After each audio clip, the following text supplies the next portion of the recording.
You probably have one sitting on your desk right now, and you've likely never given it a second thought.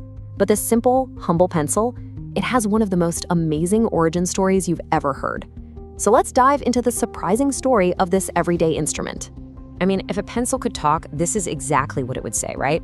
It's pretty much the only writing tool that comes with a built-in undo button. It gives us the freedom to mess up, erase, and try again. So, how did we get from some weird black rock found in the ground to the perfectly engineered pencil we all use today? And our story starts like so many great ones do, completely by accident. It all began with a massive storm and a few very, very curious shepherds. So, picture this. It's the early 1500s in the English countryside. A huge storm knocks over a tree, and when locals go to check it out, they find this strange, dark, flaky stuff under the roots, something they had never seen before. Well, they started playing around with it, and they figured out two things really fast.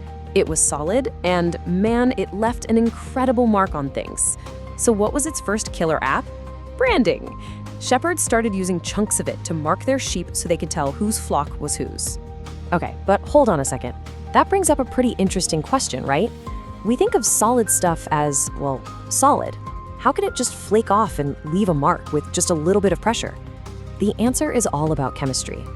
And first things first, let's bust the biggest myth out there.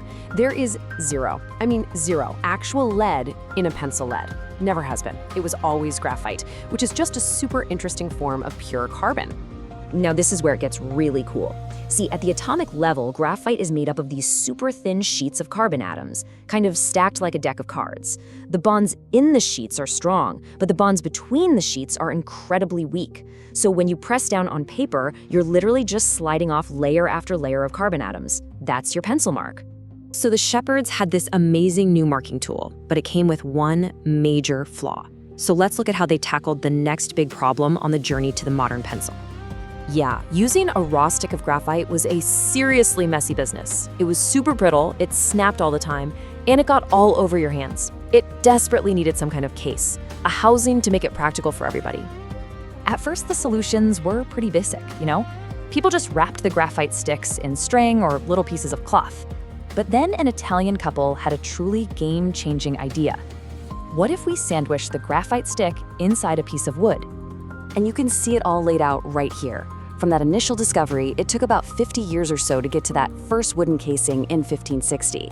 But the biggest leap forward, the one that really created the pencils we know it, well, that wouldn't happen for another 200 years. And that brings us to the final and maybe the most important innovation in our story, one that was actually born out of the pressures of war. So, let me introduce you to Nicolas Jacques Conté. Now, this guy wasn't an artist or a craftsman. He was an officer in Napoleon's army, and he had a big problem to solve. England controlled all the pure graphite mines, which meant France was cut off. They needed a whole new way to make pencils. Conté's process was absolute genius in its simplicity. He took low-quality graphite powder, mixed it with clay and water to make a paste, shapes that paste into sticks, and then roasted them in a super hot kiln. And what came out? A strong, reliable pencil core that could finally be mass-produced. But here's the thing. Conté's invention didn't just create a pencil. It created every kind of pencil. It gave artists and writers a level of control that they could have only dreamed of before. You see, the real secret, the magic ingredient, was that clay mixture. Conté figured out that by changing the ratio of clay to graphite, he could completely change the properties of the pencil's mark. And this chart just lays it out perfectly. The more clay you added, the harder the pencil core became, which gives you a lighter, finer line. The more graphite you added, the softer the core, giving you a much darker, blacker line. This was the breakthrough. And that is how we got the HB scale that we still see printed on our pencils today. H for hard, B for black. And that classic number 2 pencil that you used in school? Yep, that's an HB, right in the sweet spot. It all goes back to Conté's clay mixture. And for one last little piece of trivia, the name graphite couldn't have been more perfect. It comes straight from the ancient Greek word graphene, which just means to write.